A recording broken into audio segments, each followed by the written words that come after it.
Why should I have to pay child support? She's the one that got pregnant. Can't you argue that any better, Tim?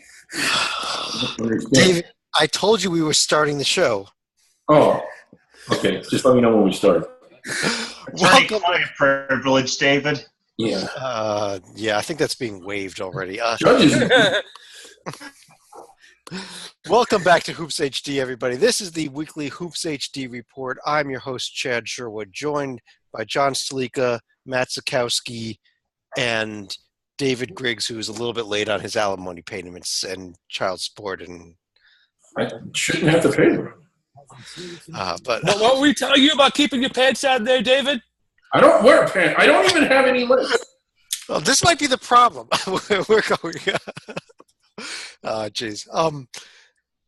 This is the Hoops HD report where we run through all of the major conferences, the power conferences, the other major multi-bid conferences. We discuss what's going on the last week, what's coming up, and it's been an exciting past season so far. You know, we're about a week and a half into the season already, and we've got one of the best weeks of college basketball until we get to conference tournaments right ahead of us, David, with all the exempt tournaments this week.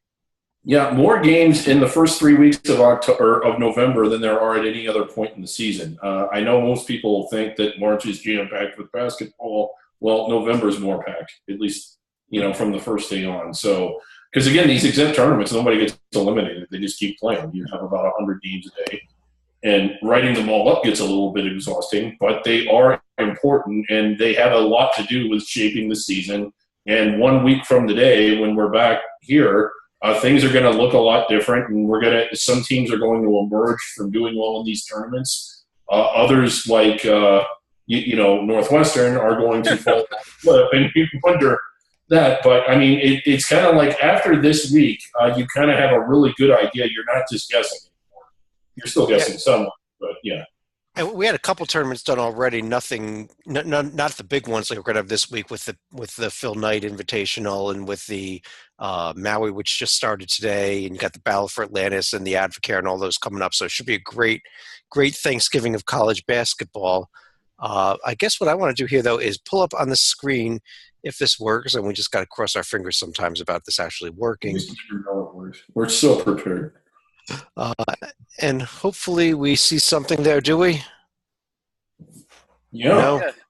No, okay. We do. Okay, we see the standings there for the ACC, if we did this right. And if not, it looks jam-packed up there. It is 15-way tie for first place. It is a huge tie there if you look at the conference. This is the standings pages that we used last year, slightly modified. All these analytic ratings that you see here, such as KPI, KenPom, BPI, Sagrins and stuff, really come into play a lot later in the season. The predictive ones, the green ones like the KenPom and the BPI and the Sagrins all do have kind of some meaning, at least early in the season. The other ones, you can see some of them are even blank still. They're just completely useless, just like the RPI. Where the hell is Joby? Why can't he get his ratings up? I think we have one rating that's perfectly valid right here that's circled. The KenPom.com luck rating. Yeah, we'll talk about all these metrics a lot later in the season. He just sucks beating Wake Forest. Right. Largely because it's Wake Forest. In the furthest right columns, you see the latest AP and coaches polls numbers that came out today. They do go beyond 25. Those are teams that also receive votes and where they would rank if we kept ranking them out. But let's discuss what happened in the ACC this week. And I guess it starts back a week ago, Matt, when Braxton Beverly finally was cleared to play for NC State. Yeah, that's nice. Gives him some depth in the backcourt. I believe he has a little bit of a reputation as a shooter as well. So also maybe some floor spacing, perimeter shooting to a team that could probably still use it, especially like kind of big man focus with Yurt 7 and Malik Abu and that.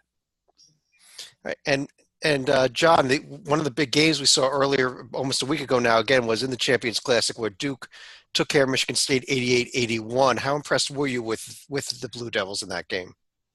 Had to be impressed with the Blue Devils and also impressed with Grayson Allen's performance in this one where he went over 30 points and led the Blue Devils to solidify their number one ranking.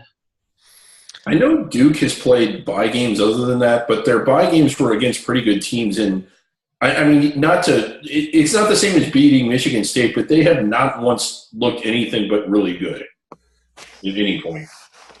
I agree with you. David, another team that's kind of impressed me a little bit so far has been Syracuse, a 74-50 win over Oakland today. We thought this was a good Oakland team. They blew them out of the building. Yeah, I thought Oakland, at the beginning of the year, 3 weeks ago, I would have said, well, that's a game Oakland can win. Not only did they not win, they did not mess around not winning.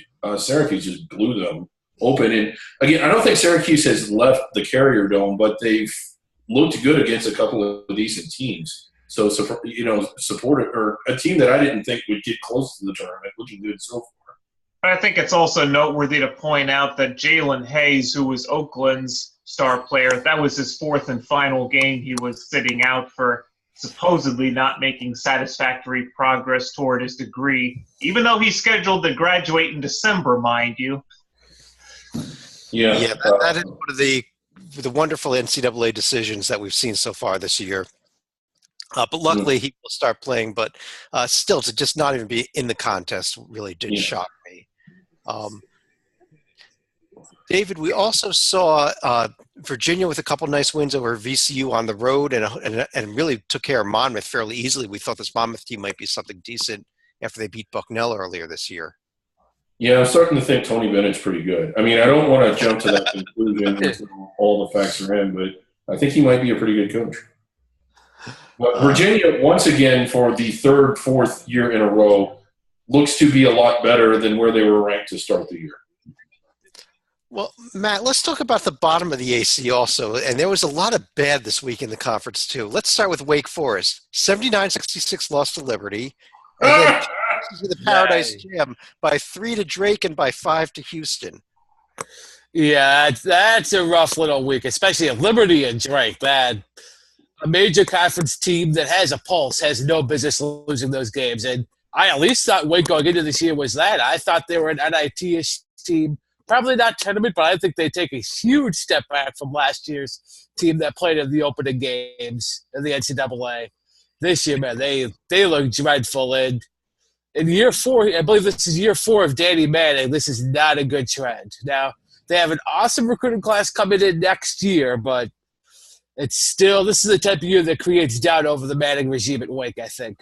Yeah, I like Danny Manning, and I think he will get it going eventually. It's just they're kind of at the bottom of their cycle now, but you can't help but think that Danny Manning was better off when he was at Tulsa, and that Tulsa was better off when they had anybody other than Frank Hagan.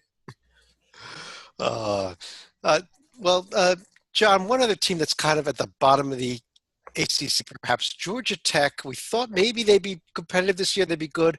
They did beat Bethune-Cookman this week, but the final score, look at that game, 65-62. Were you shocked by that score? I don't know if shocked would be the right word to use just as far as one bye game goes, but I believe the old saying is 1's an accident, 2 is a trend, and 3 is evidence. Only 2 games that they've played. I don't think I've ever heard that saying, Stalika. Well, now you have, Puppet. Tell you what we're going to do is I'm going to change that last column there. We're going to take a look at some of the upcoming games. Notre Dame playing in the Maui Invitational, but we've got a few of the upcoming games, both North Carolina and Duke out in the Phil Knight Invitational this week. Matt, is there anything you're really looking forward to in coming up this week here, according to that list on the upcoming games? Other than, of course, I mean, the tournaments, we don't know who they're going to match up with yet. Yeah, I'm looking at that NC State-Arizona game to where the Wolfpack off to a pretty good start here under Kevin Keats. Now they got Beverly back, who at least is a rotation piece, and you need all hands on deck during these exempt tournaments where you're playing 3 games in 3 or 4 days. It's I'm wondering against Arizona, who Arizona not challenged so far, looked great as expected, but now taking a step up in competition. And sometimes funny things happen in these in-season tournaments, so who knows? I mean, I'd expect Arizona probably wins by 12 or 15, but maybe NC State sneaks one in or at least keeps it real competitive. Yeah, and David, look at that Boston College at Providence game. I don't think BC is going to contend with them, but, you know, they are off to a decent 4-1 start so far. They at least competitive even and possibly even win that game. We may be talking BC this season some. If they get this one, yeah, you have to start thinking of them as not crappy, which is going to be kind of a new concept here. This series has a little bit of a heat to it. I think it's died down quite a bit since they're not Big East rivals anymore, but They didn't play each other for a while. They got it back, and it's not Providence roadie, but it's still a pretty intense game, despite it being seemingly a mismatch. But maybe not as much this year as it has been in past years. I know BC's gotten them at least once recently too. Yeah. I think it was last year, wasn't it? It might last year, 2 years ago, it might have been. Yeah. Would have been last year because I doubt BC would have won at Providence. Right. Well, let's while we move on here, before we move on, I just want to note that we are recording this around 9:30 Eastern on Monday nights. So if some of these records are off when you're actually watching this sometime Tuesday, that's because obviously there are games that haven't gone final yet. We're live, but on tape delay. Live on tape delay with a studio audience, I believe, tonight. Yes. Yeah. Let's go over to the Big East, where this week we saw Matt, let me start with you because let's talk about what we saw today with Marquette advancing through the quarterfinals of the Maui Invitational. Yeah, that was nice not having to play a top 10 level senior experience team. Instead, you get VCU, a solid team, probably top 100-ish. And that may be NIT, probably not NCAA. But yeah, I think Marquette looked pretty good. I think in control of the game. I think led after an ugly 10-3 VCU start. Marquette led basically the rest of the way. Won by 11. And we're up pretty comfortably by about 6 or 8 most of the second half. Howard, Hauser, Rousey all hit some shots, 13 threes. And Eve Cheatham had a nice 12 points. And just Marquette looked pretty solid. And who knows? I think Wichita, this is going ahead a little bit, may have gotten their bad game out of their way today. An ugly game against Cal. But still, for 28 minutes, it was pretty awesome in the last 12. Yeah. Well, John, another big game involving Big East was Xavier winning at Wisconsin by 10 points, your team. The Gavin ended up being a 4-4 tie between the two conferences as a result of that. As for the other scores you see up there, how impressed were you with your Musketeers with that win? I was quite impressed with Xavier, especially how they closed that one with it being a tie game at just around the 2-minute mark. But a couple clutch threes from Blewett and a dunk by Mikura to salt that one away. I mean, it certainly got a little chippy between Mikura, Blewett, and the Wisconsin students, but certainly nothing compared to what we saw in the gridiron this week. Yeah. And David, we talked about it the preseason about this Creighton team. They've done what they always do. 2 notable wins this week, not only Northwestern, but tonight they completely they beat UCLA by 11 points, scoring 100 on them. Right. So that's 2 ranked teams in November for Creighton. Neither team really had any business being ranked. UCLA still without Ball and the other 2 guys. Northwestern just hasn't really looked good at all. But, yeah, here comes Creighton, ranking up big wins early. They're going to be ranked in the top 10 entering February. They're going to lose 7 of their last 10 or something like that. And then they're going to lose in the round of 64. And they're right on pace to do what they always do. Quick look at some of the upcoming games here in the Big East. So we mentioned already that Marquette and Wichita State squaring off the semifinals in Maui. Villanova's in the battle for Atlantis. Creighton is in the Hall of Fame Classic. I think they're waiting for their second opponent there, which is being played this evening. We also see Butler taking on Texas in one of the PK80 games coming up. GW versus Xavier, they're out in the Vegas there, Stalika. Yeah, I was also going to add a footnote as far as Creighton, and this surprised me when I heard it during the telecast. Apparently it was the first time in Creighton history they actually beat back-to-back top 25 teams. That's unbelievable. Yeah. Really. I mean, well, maybe not. The Butler, it has not looked like an NCAA tournament team, and it's not so much the coaching. I think it's just their personnel. They just don't have the horses this year. Who all is in? I know they open against Texas, but I don't have the bracket in front of me because I'm not prepared. Who else is in their bracket at the PK80? John, I think you normally have that information on schedules. So who else do they have? Yeah, if we're talking about that side of the PK80, if you'll just give me a few moments, Butler's side is going to include Duke, Texas, Florida, Stanford, Gonzaga, Ohio State, and Portland State. You're looking at Yeah, if Butler gets out of there with one win against anyone other than Portland State, I think that's a success. I'd agree with you because that's just such a stacked bracket there.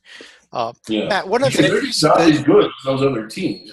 Yeah. Butler's program, they're just this year's edition of it isn't quite what we're used to seeing. They might be able to get by Stanford, who, even though I was high on them coming into the year, they do not look so hot so far. Yeah. And for the record, that is what we call the motion bracket of the PK80. Correct. Matt, the NIT season tip-off is a 4-team event. Seton Hall gets Rhode Island first and potentially Virginia waiting for them in the finals of that event. Could be a real telling week for the Hall also. This is. Now, URI is going to be without E.C. Matthews, who I believe broke his wrist in that exciting Nevada game last week. But, yeah, so I think Hall should probably get by URI and that, especially without E.C. Matthews. And then a likely Virginia game could be real interesting in that I guess Virginia's not the team to maybe take advantage of Hall sometimes being a little loose with the ball. But this is a big test for the Hall. That'd be a monster win, especially if they have hopes of being a protected seed this year. All right. Well, let's take a look over here at the Big Ten now. If we're doing things correctly, which was involved in the Gavitt, you see the Big Ten's wins there: Purdue over Marquette, Maryland, Iowa, Illinois beating DePaul there. Iowa over Grambling was not part of the the PK, although that was a close game. That's why I noted it there. I think Iowa got a real challenge from Grambling. David, what did you see this week in the out in the Big Ten that really stood out? How bad Iowa is. I mean, they sweat out Grambling. They lose to Louisiana today. I think they're in a tournament of 8 teams where I think I would rank them about 7th behind Richmond, although Richmond won today against UAB. So maybe Richmond isn't as awful as I thought. But Iowa's just looked horrible. Everybody else kind of holding serve in bye games. Outside of the Gavitt games, no one's really played in much, minus Michigan State, who lost to Duke, but that's hardly damaging. And it was a back-and-forth game with the November cobwebs on it. I still think that they're every bit as good as I did before the Duke game. Whiskey playing in a really big game tonight. I think that both Whiskey and Baylor, who are playing as we record this live on tape delay, are better than their rankings, and that we're going to see both of them have bigger years than what was being expected, but not showing it so far yet. Well, I guess the other team that had a real bad performance was today was Northwestern. Not today, but over the weekend was Northwestern. Beat LaSalle, but then got absolutely pounded, Matt, by Texas Tech. 85-49 was that score. Yeah, like if they lost to Tech on a neutral court isn't starting. I think Tech's a solid little team. Probably not as high as this game vaulted them in the predictive ratings, but still potential turning team, especially in a Big 12 that looks a little more open than past years. Chris Beard is freaking phenomenal, by the way. That's yeah. I was very impressed by Texas Tech. I think we're going to be talking about them in a minute here. We'll get to the Big 12 a little more. Let's just take a quick look at the upcoming games. I had one more thing about Northwestern. I did a little research, and had they closed the game on a 30-0 run, they would have still lost by 6. Here's some of the upcoming games. Most of these Big Ten teams are actually involved in these events between the 2 PK80 fields that Michigan State and Ohio State are in, the Advocare that Tim Miles is in, Purdue is in the battle for Atlantis, Maryland in the Emerald Coast Classic.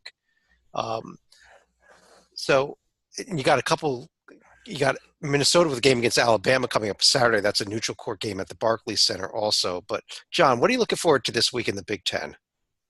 I think it's the hope that North Carolina and Michigan State end up in the victory bracket of the PK80 Invitational. But other thing I'm going to be looking forward to is, can Penn State actually get a pair of wins in the Legends Classic, which is about to get underway as we speak against Pitt? There's nothing legendary about Pitt. What a misnomer. Yeah, they might be a legendarily bad power conference team. Yeah. Penn State with a chance though to go ahead to the finals of that event, where they'll get a lot better opponent than Pittsburgh tonight. The Big 12, David, we just started there. Texas Tech, we mentioned, with that huge win over Northwestern, also beat up on Boston College in that same event. How good is this? Well, I know Matt was a little bit higher on them, so credit to him. Even though I'm normally right about everything, but I may have been a little wrong on this. I think for me, I think I'm more surprised by them than anybody else this year, at least as far as how good they are. Northwestern and Iowa being surprises of the other kind, but my God, it's not just that they've been winning. They look really, really good, and every preview show we did, every bracket show we did, we just weren't really big on them, and we didn't think that they had it. But as far as what they've done so far, they've been as good as anybody in the Big 12, and they're going to win some games. They're going to be tough to beat at home, and they might have what it takes. If they can steal a couple on the road to get inside the bubble, they've already won 3 pretty nice games away from home, or is it 2 or 3? I forget. Yeah, but. 2, but I think that the BC might be a top 100 team this year. So and they beat them away from home, which is nothing to sneeze at. And they blasted Northwestern.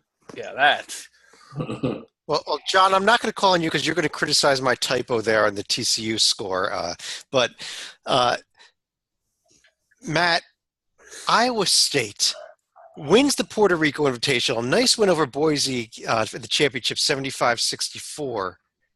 But before that, they lose to Milwaukee, 74-56, a Milwaukee team that turned around and lost to Concordia St. Paul over this weekend. Can you figure this team out? I think it's just a young team. There's some talent, like Lindell Wigginton at the points, really talented. And then Nick Weiler-Babb, and I think he's found a nice fit in Iowa State after not really fitting in Arkansas. So, yeah, there is some talent there at Iowa State. I think, they're going to be up and down. Probably in the end of the year, something like 14-16 wins overall, and I'd guess only about 4 or so in the Big 12. But, who knows? One of those 4, maybe that is, say, like Kansas or a Texas coming into Hilton, and they have a good night where their young talent shows out and doesn't make a lot of mistakes. When I look at the Big 12 and I look at Iowa State, I don't see Iowa State winning a single road game. Not one. Yeah, that maybe in Stillwater, but that's about it. Yeah, I say Stillwater is the best chance. Yeah. John, here's the upcoming games in the Big 12. Again, we got a couple teams in the PK80, West Virginia in the Advocare. TCU gets New Mexico in the Emerald Coast Classic. Maybe want to circle the Oakland-Kansas game on Friday, though. We talked about Oakland earlier, getting their star player back for this game. I'm actually circling Kansas State right here because they have a chance to get a decent win against Arizona State. And can they actually get a win against Xavier in Las Vegas should they make it to the championship game in that one? I don't think they're getting that far because Arizona State, when we get to them, they've looked pretty good to start the year. Who did Xavier have in that first game? GW. A GW team that lost to Ryder at home tonight. Oh, great. Yeah. Well, let's talk. We're just mentioning Arizona State. So let's pull up the Pac-12 standings right here. Matt, why don't we talk about this Arizona State team? Really nice look against San Diego State earlier this week. Yeah, they just blew them away in that second half. And that back when they go with Evans and Trey Holder, Shannon Evans, Trey Holder, that's a dynamic backcourt. It looks like they've got it just enough on the front line with the young team to where, hey, in a Pac-12 that is wide open after Arizona and maybe USC. Who knows? Maybe they are the third best team, and probably at least will get 3 tournament teams, especially with Arizona alone going to probably pull the weight up. But yeah, that team, and I always thought Bobby Hurley could coach a little bit as long as he kept his personality in check and he got through to the guys. Now that he has mostly his own players and not the Herb Sendek guys are probably an ill fit for his system. This could be the year Arizona State makes a big jump into Pac-12 that, like I said, is wide open after Arizona and USC. Wide open or it's pretty weak maybe is the answer there. And David, even USC 93-89 overtime. It was a road game at Vanderbilt. But it was a fairly nice win. Now, I don't think USC is top 10 good. I don't think they're quite as good as the ranking, but they're really good. And, them in Arizona, I could see them running away from the rest of the league. UCLA will be a factor if they ever get their players back. But after that, it's a big drop-off of NIT at best.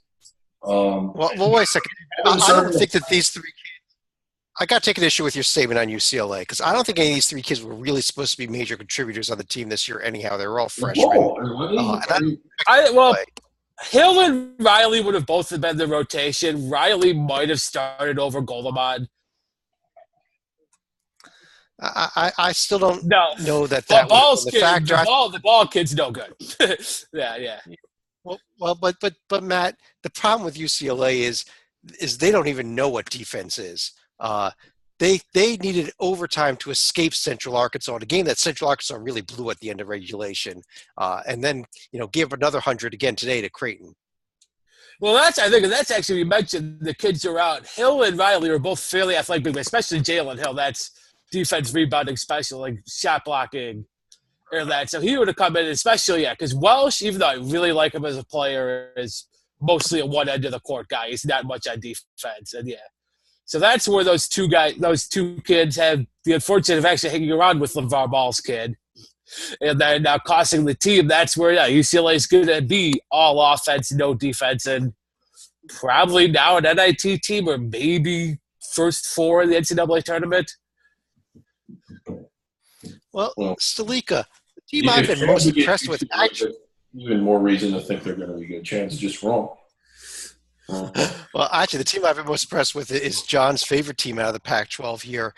Colorado won the Paradise Jam with McKinley Wright hitting the shot at the buzzer to freshman who looks great in that Paradise Jam for them to get that 76-9 win over Quinnipiac in the first round. They did take the title. John, are you on the Colorado bandwagon? I'm on the Colorado bandwagon as far as November and December goes. I mean, it did set Quinnipiac into a tailspin where they ended up finishing 8th in that tournament, barely losing out to Liberty in the 7th place in that one. Colorado that sent Quinnipiac into a tailspin. Prior to that, they were still together. Anyway. But still, I don't know, David. 5-0.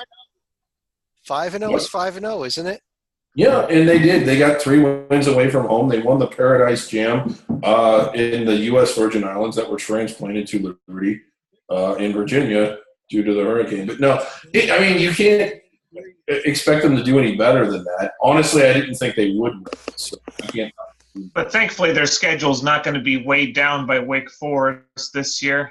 Yeah, they're also unbeaten in the Front Range games, but I don't think they're the best Front Range team. We're going to get to that a little bit more by another Front Range team that did very well in their tournament, or has done well so far.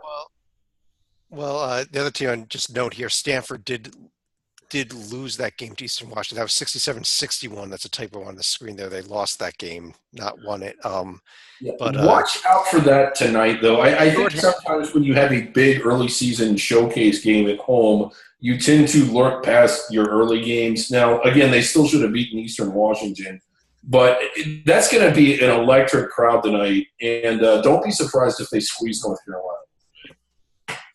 Yeah, that game's coming up tonight. Here's some of the other games we're going to see this week as they've got Oregon and Stanford in the PK. Arizona, as we mentioned earlier, going up against NC State in the battle for Atlantis. Matt, what are you looking for this week in the Pac-12, including that big game Sunday night? I think maybe is the one to look at there. Well, yeah, that's a huge one where I know I see that was one of the first they went to, I believe, A&M and won last year. That was considered an upset that really didn't turn out to be. But this year, I'd have to favor A&M in that they look so good to start the year. And I think it's a tougher team. USC, especially, no D'Anthony Melton. He was the one guy I think was a little tougher, a little harder nosed. Otherwise, I think that's an SC team that's kind of soft. So I think A&M might bully them with Big Bob Williams and Tyler Davis down low. All right, well, I'll tell you what, let's move over to the SEC now. There it is, where we see John. Let me start with you here. We just mentioned that A&M team, but how about some of these other teams? A couple of teams that struggled, such as Georgia, really struggled for a couple of wins this week. I'm not looking so much at Georgia, but I'm looking at Florida, who actually had to go tooth and nail against last year's team of the people in New Hampshire. They didn't pull one in that one until the final 30 seconds in the swamp. Yeah, that was surprising because they put 100 up in their first 2 games, and then man, barely beat a not so hot UNH team. Or Yeah, South Carolina also suffering a loss, David, to an Illinois State team. This is not last year's Illinois State team. This is not quite that No, good. it certainly isn't last year's South Carolina team. It definitely isn't. They did get 5th place. They did win 2 games in Puerto Rico, though, at least. But let's take a look, Matt, at some of the upcoming games we're going to see in the SEC this week, including Tennessee starting with Purdue in the battle for Atlantis, and the rest of the games that we see listed there. yeah, that's an opportunity for Tennessee to where that's a tough draw. Though I mean, Purdue is really. Unfortunately, I saw Purdue is really good. And that one, I think Tennessee could be a threat to make a run in some other fields, but in Atlantis, that's going to be hard, at least on the winner's side of the bracket. Maybe off of the consolation they pick up a couple, but it's still it's just a game, though. Tennessee better than we thought, and then I think with Rick Barnes and a well-put-together roster for his style of play, I think you're going to see them do more damage to the SEC than initially thought.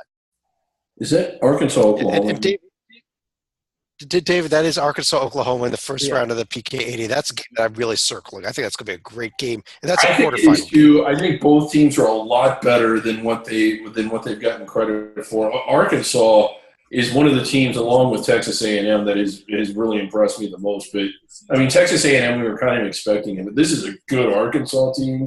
And I think it's a pretty good Oklahoma team too. Don't be surprised if Arkansas goes out to the PK80 and makes quite a bit of noise.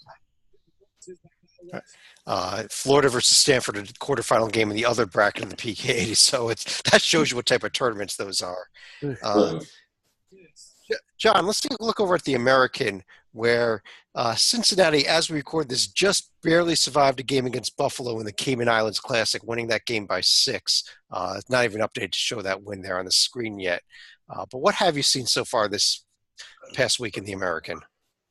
Well, we can actually go to another exempt event that is not listed on our schedule because it's not actually in tournament format, but Tulane actually got a couple wins themselves out in Jamaica, so they're actually 4-0 under Mike Dunleavy. Yeah, maybe the best team in the state of Louisiana, David. Yeah, probably so, which is saying a lot. Now, I know 4-0 isn't 14-0, but I mean, this is the first time Tulane has not been putrid in recent memory. And who knows? I mean, they could finish 4-26, but off to a good start so far. Wichita State, again, out in Maui. Everyone else, they haven't really done anything with win-by games. I mean, I know bigger challenges are coming, but those are bloated records against crap teams. Not necessarily a Temple. Temple, yeah. Yeah, they won the challenge, which is not a super event, but you beat Clemson, you beat Auburn, at least power conference teams. Yeah, I forgot. Yeah, that's the game I want to mention. Their Temple actually looked pretty nicely in Charleston there, Matt. I thought I was very impressed with them. Definitely a team I want to keep an eye on all season. I guess one other thing of note here, one of the biggest problems with the American is the bottom of it. South Florida, even though they've picked up 2 wins so far, is not good. East Carolina barely survived their game tonight. They lost to Central Connecticut 79-68. I mean, Central Connecticut. Yeah. Really? Yeah. And Houston losing to Drexel, the Paradise Jams, not helping. So that's hard. It really reminds me of the old Conference USA, where you've got plenty of legit high major power teams at the top of the league. This is the Conference USA. A lot of them. But yeah, it's kind of is. But yeah, that's where you had back in the the Louisvilles, the Marquettes, the Memphises, when they actually had good coaching and good rosters. Mm-hmm. Cincinnati's, that even back, that was kind of DePaul had more of a pulse back then. And now, but then you still had the East Carolinas, the South Floridas, all that weighing it down. And now, fast forward to 2017, you got Cincinnati, you've got now Wichita you imported in. SMU is at their high point of their career at Temple, but then Memphis is in a down cycle, and it's bad. The South Floridas and East Carolinas are still just as bad as they were in the early 2000s. Yeah, I still like Cincinnati in this league. I mean, I know that they weren't that good today, and they haven't really done anything to date, but it's still really early. I think that their ceiling is really high, and when they start playing quality teams, they're going to bring it. Two things. First of all, I want to give a quick score update. We just talked SEC a few moments ago, but Missouri today did just barely survive against Emporia State at home. So congrats to the Tigers. Hard fought victory against and just some of the upcoming games that we see here in the American, though. SMU in the battle for Atlantis is always a great field. UConn going up against Oregon in the first round of the PK80. Northern Kentucky could pick up a road win there at Memphis, David. Yeah, they could. In fact, I think they will. I think they're better than Memphis, although they're so much better that they're able to win in Memphis. NKU kind of blowing it against Vermont, and what was a really good game. We'll save that one for under the radar, but don't be surprised if Northern Kentucky goes to And, John, let's take a look at the Atlantic 10 here.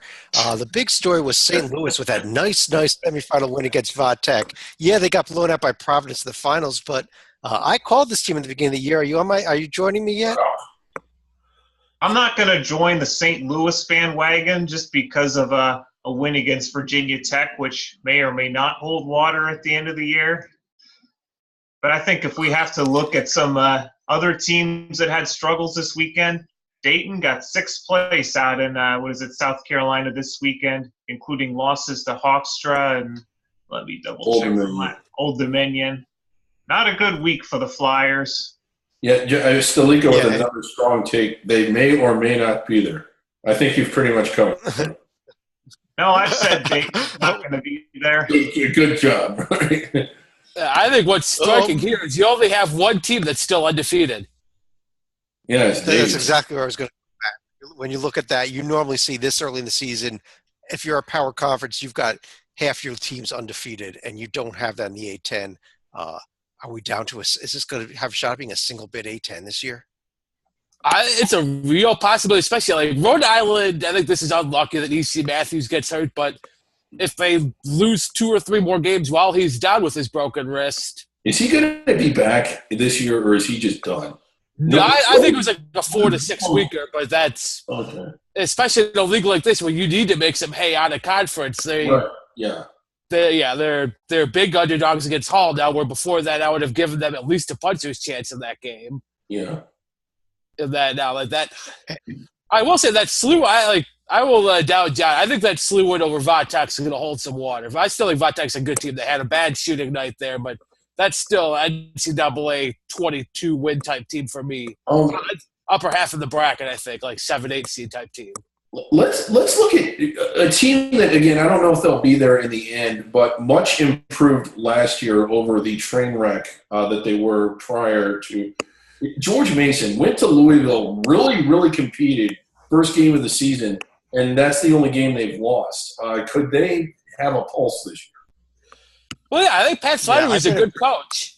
And what was that, Matt? Sorry. I would say Pat Slattery is a good coach to make now. And like I said, this is one of the reasons I like – besides I did like Davidson's roster, but like going into this year when an open conference week, whatever I want to call it, I want to go with good coaches. So, yeah, I said I liked Bob McKillop, and Davidson. Hey, Pat Slattery and George Mason, why not? Yeah, and you have other teams. Make a move there anyway, I think, after the was a 3rd or 4th year there now? Yeah. And, St. Bonaventure, a team we really liked. I realized they weren't at full strength, but nothing impressive yet, although the power outage was entertaining. Being canceled because of a power outage, one of the most A-10 things ever. But who else in this league looks good? I mean, Richmond stinks. Fordham is bad, and it's just – why not George Mason? When you compare it to the rest of the league, they've looked as good as anybody. Well, a couple things here. It's Dave Paulson at George Mason, not Flannery. Okay. Yeah, Dave Paulson. I couldn't think of it. Let's get our coaches correct, first of all, guys. Second, just a couple notes here on the 18th. First of all, David, that St. Bonaventure game was made up tonight. Second of all, John, you focused it on there, the best team in or near Pittsburgh, Robert Morris this year, correct? Yep, right out of the Northeast Conference. Of course, that one we have to circle it just for that reason alone. All right. And here's some of the upcoming games we're going to see out of the A-10. LaSalle coming up against Miami, Rhode Island in the preseason NIT, like we mentioned. UMass going up against Minnesota and BYU at the Barclays Richmond hosting Georgetown. Anything a note here, David, that you're really looking forward to? I'm really Just, looking hold forward. your Yeah, I mean, it's what? Georgetown at Richmond. Who stinks more? That's going to be. All right, you don't need to That watch might be it. You can just skip all of these. Rhodey at Seton Hall was one that I had circled for a while, but without such a key player, I just don't think they have a chance. No, Chad, we have to buzz him here because anytime you have a Big Five game, that has to get priority here, especially with Temple still unbeaten. That's a big 4.5 game. Have you seen LaSalle this year? Well, I put say Bonaventure, let's- if they have any hopes, that'd be a real good idea to win that Maryland game. Yeah. Yeah. I can see that one. Let's Yeah. go. Let's go ahead and head over to the West Coast Conference, where Gonzaga, St. Mary's both undefeated like we thought they would be. The Zags struggled a little bit with Utah State, but then put them away. The biggest surprise so far, Matt, has been BYU, who picked a real nice win against Princeton, then turned around and lost to Arlington. So they are good, they're not good. Yeah, that's about what BYU is, especially with those guys like Emery and Hawes. Unfortunately, they're not quite like their older brothers, who I think had a little more consistent games, where the younger versions might be as talented, but man, they're so up and down, and that's what you're going to see. Like a real nice win over Princeton, and then basically getting housed by Arlington, and that unfortunately could probably be kind of the theme this year for BYU. So note to Gonzaga, do not schedule Arlington next year because you saw what happened this year and you saw what happened to St. Mary's last year when they faced the Mavs at home. Yep. And David, this is we'll know a little bit more about these two West Coast Conference teams this week with St. Mary's and the Wooden and the Zags and the PK80. Yeah, St. Mary's, I know it was a home game, and there's nothing particularly special about New Mexico State, but they're not bad. And for them to run away from them like they did after it was a hard-fought game for about 30 minutes, I was impressed. I like this St. Mary's team. I think their schedule stinks. They did themselves no favors in making a strong case for themselves, playing such a weak out-of-conference schedule. But they're pretty good. I mean, they're going to have this bloated record with no good wins, but they're a good team. Let's turn to the last conference we're going to hit for tonight, Mountain West Conference, where Nevada is off to a 4-0 start. Matt wins over Rhode Island and Pacific this week. I think they're the best team in the league. I don't know if you have somebody else you've seen so far that you like as well, though. No, I like San Diego State going into the year, but their second half against Arizona State knocked them out of that top team discussion for a while. Now, if we go ahead. If they could go and win the Wooden, which I still think is a possibility, then all of a sudden maybe they're back in the conversation for number one in the league. Yeah, but I think this is also going to be a segue for a team like Wyoming. If we're talking under the radar standards, you have to like their win at Oregon State and also their opener against South Dakota State. But if we're talking NCAA tournament standards like we are in the Hoops HD report, not quite there yet. I like this Wyoming team, though, because to win, those were 2 wins they got away from home. And South Dakota State isn't bad at all. And, again, it gets them on the right side of the bracket of that tournament that they're in. I'm on board with this Wyoming team. I think they're going to end up at or near the top of the standings and at least be in the discussion. A couple games, David, to look forward to this week. Colorado State on the road at New Mexico State. Nevada with an interesting road test all the way out at Hawaii also. Yeah, that Nevada-Hawaii game is going to be fun. I'm looking forward to that one. I mean, New Mexico, TC. I mean, yeah, I'm on the edge of my seat for that New Mexico TCU game. Yeah, that's going to probably be a bad night for the Lobos. Why are you even – It's just to note here the two teams that we were in conferences that we were discussing tonight, and I had to put something on there, didn't I? Yeah. Anyhow, let's go ahead and pull that down here. And I guess, David, do you have any other topics you want to bring up for the evening? Just again, the exempt tournaments this time of year, with it being Thanksgiving, you just have to remember under the holidays what's really important. And what's really important is exempt tournaments. not your family. What the hell's wrong with them? They can't take care of themselves. But it's just all week long basketball wall to wall. And it's just a great time. Yeah, Matt, any other final thoughts from you? Well, I was going to say, to put like some actual thoughts behind that initial idea of I think this is really where tournament bids are starting to get earned, conferences, build up their resumes. You like, and the whole saying teams earn bids, not conferences. I think that's actually a lot of bunk. Conferences, if you have a strong time this year, and of course, being a Big East guy, I'm looking to see how does Nova do in Atlantis. Marquette off to a good start here in Maui. Does Xavier do well in Vegas? Does Hall do well at the preseason NIT? Do St. John's do well at the Advocare? It's opportunity. I think the Big East has looked pretty solid to start the year. This could be the week to where strong performances, and you're looking at it again at somewhere like 6 or 7 bids for the league. I agree. This is going to be a huge week that is going to resonate throughout the entire season because of you have even more really good tournaments than normal with the 2 PK80 brackets this year. But John, let me let you finish it off with any other final thoughts from you.